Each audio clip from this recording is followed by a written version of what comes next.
Our top focus today, a spring storm brought torrential rain and heavy winds to the eastern coast of the United States this weekend. Eyewitness drone footage showed floodwater inundating the coastal town of Hampton in New Hampshire, and the town was seen swamped with seawater at high tide, marking the second major flood for New Hampshire this year. After a powerful winter storm in January struck the U.S. East Coast, affecting multiple states, large pieces of wood and several trash cans were seen floating on the water's surface, and several cars were seen stranded on roads. Local media reported that a flood warning was issued by weather authorities, while police restricted access to the beach and residential areas for several hours. In Maine, strong winds and falling trees left thousands without power. Streets in the coastal city of Portland experienced flooding. According to reports, the area received up to 2.8 inches of rainfall.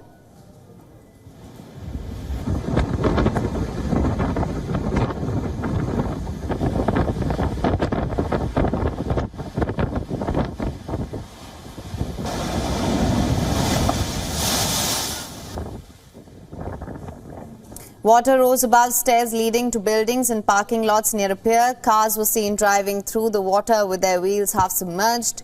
The water rose several inches, impacted many businesses along the pier. Charleston in South Carolina received a record-setting 3.63 inches of rain.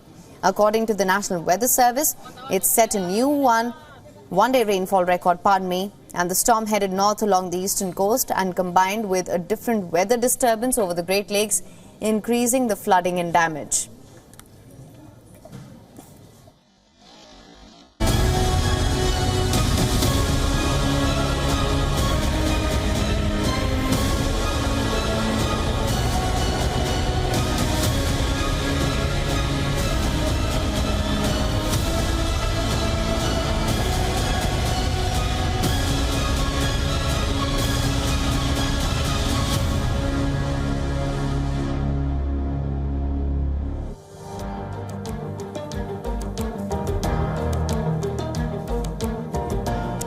Heavy rain in Bolivian capital La Paz has prompted authorities to declare a state of emergency after overflowing rivers destroyed many houses over the weekend. At least one person died because of the heavy rain. Residents of neighborhoods in eastern La Paz saw streets and homes flooded after heavy rain caused rivers to overflow, and machinery deployed by the local government worked to clean rubble carried by the water in the flooded streets. Locals were seen taking their belongings from their homes amidst the strong currents of water.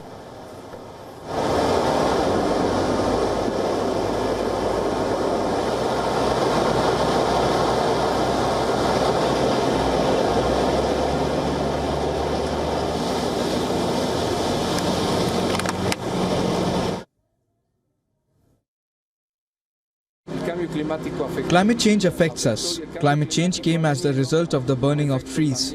Burned trees have prevented natural barriers that contained the rain. Rain would fall in natural areas. Now rains are moved by the wind and cause this. The Bolivian president has pledged to send heavy machinery and 3,000 troops to prevent further damage. Heavy rain has caused flooding in several neighborhoods and isolated parts of the city by cutting water, electricity and roads. According to official data, nearly 50 people died in floods across the country since the rainy season began in January.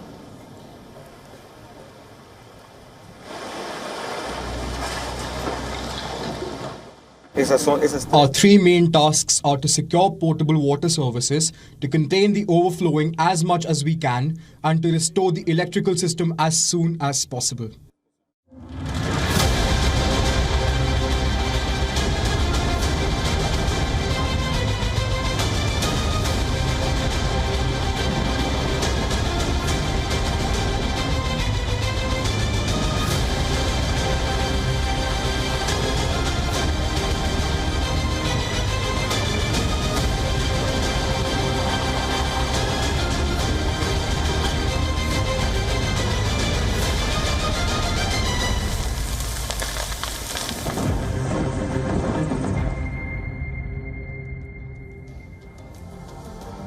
And Europe is at the forefront of the rapidly growing climate crisis. The European Environment Agency said that the continent is not prepared for the climate risk that it faces.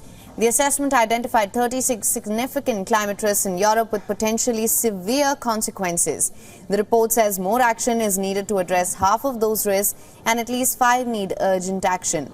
The report looks at how severe the climate threats are and how well prepared Europe is to deal with them.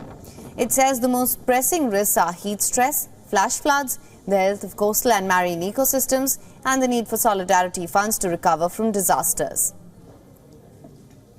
When the researchers reassessed 6 of the risks for southern Europe, which they described as a hotspot region, they found urgent action was also needed to keep crops safe and to protect people, buildings and nature from wildfires. Authors also said that climate action is not reaching the ones that need it the most.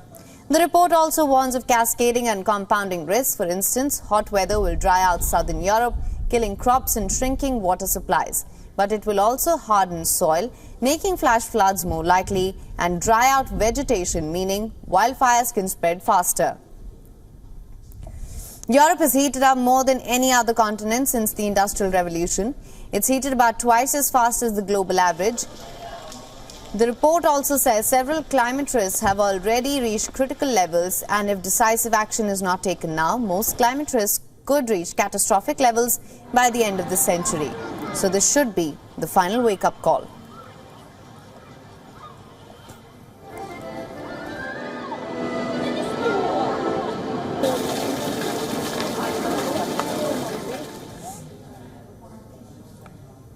A team of 21 scientists set off on an expedition in the largely uncharted waters of a Boundary Trough off the coast of South Island of New Zealand. And the expedition paid off with the discovery of 100 new ocean species, and that number is likely to grow. The team spent about 21 days at sea mapping and exploring the storm-tossed Boundary Trough along its 800-kilometer length, deploying sampling equipment to depths of almost 5,000 meters. They use sonar mapping, which produced detailed images of the trough and the seamounts beneath its surface.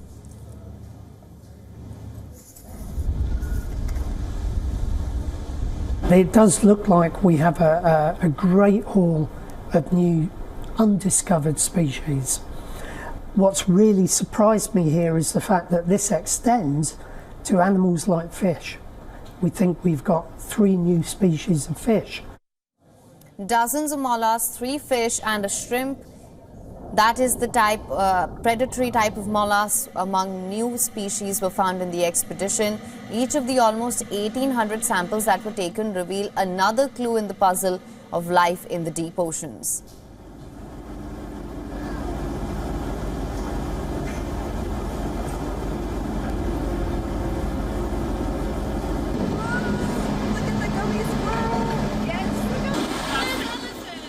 The material that we gathered on this expedition will likely be used for scientific projects for many years to come. 2 million plus species are estimated to live in the oceans, but only 10% of ocean life has been discovered.